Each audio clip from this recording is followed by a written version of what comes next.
जी, तो दोस्तों आज के आई फैक्शनर के लर्निंग वीडियो ट्यूटोरियल में हम इंग्लिश के वर्ड कंफर्ट के 3 डिफरेंट मीनिंग को समझेंगे। देखेंगे वर्ड कंफर्ट को एज अ नाउन कैसे यूज़ करते हैं और एज अ वर्ब इसे कैसे यूज़ किया जाता है। इस पर्पस के लिए हम इंग्लिश में 3 सेंटेंसेस बनाएंगे और उनकी ट्रांसलेशन को समझेंगे। ट्यूटोरियल कंसंट्रेशन से देखें क्योंकि फिर है एक छोटा सा टेस्ट। तो शुरू करते हैं जी अपना आज का इफेक्शनर का learning video tutorial.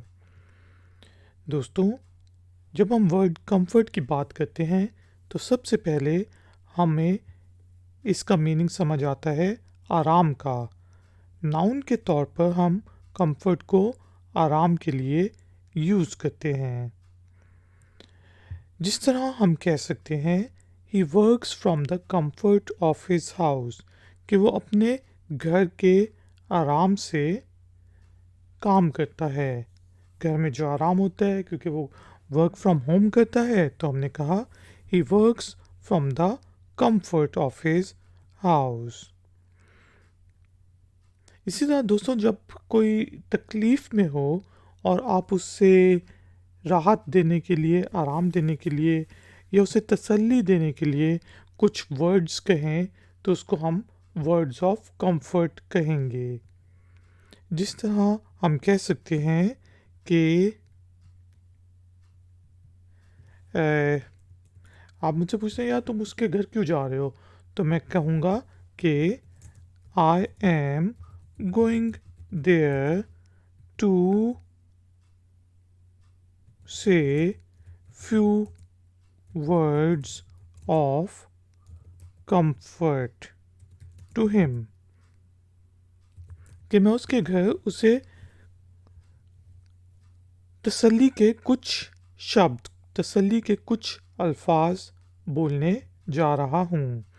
I am going there, मैं वहाँ जा रहा हूँ, टू से कहने के लिए, फ्यू वर्ड्स कुछ शब्द, कुछ अल्फाज, ऑफ कंफर्ट आराम के, टू हिम उसको। मैं उधर उसको तसल्ली के, राहत के, आराम के कुछ अल्फाज, कुछ शब्द कहने जा रहा हूँ। इसी तरह दोस्तों, हम वर्ड कंफर्ट को वर्ब के लिए भी यूज़ करते हैं।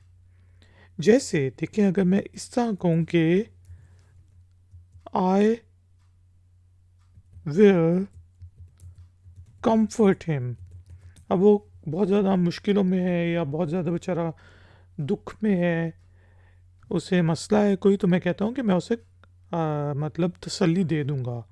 I will comfort him. तो दोस्तों, उम्मीद है कि आपको वर्ड कंफर्ट के डिफरेंट मीनिंग समझ आ गए होंगे। टाइम हुआ है छोटी सी एक्सरसाइज का। तो एक्सरसाइज के लिए आपने इंग्लिश के वर्ड कंफर्ट को यूज़ करते हुए इंग्लिश में एक छोटा सा सेंटेंस बनाना है और उसे नीचे दिए गए कमेंट्स बॉक्स में पोस्ट कर देना है। अगर उस सेंटेंस में कोई गलती हुई तो हम में से कोई पॉइंट आउट कर देगा। वीडियो पसंद आई है तो लाइक का बटन ज़रूर प्रेस करें, वीडियो को शेयर करें, और अगर आप चैनल पर नए हैं तो चैनल की सपोर्ट के लिए और नई नई नोटिफिकेशंस के लिए चैनल को सब्सक्राइब करके बेल आइकन को प्रेस कर दें। मिलेंगे एक और नए वीडियो ट्यूटोरियल में। Until then, take care, keep learning, keep enjoying. Good day.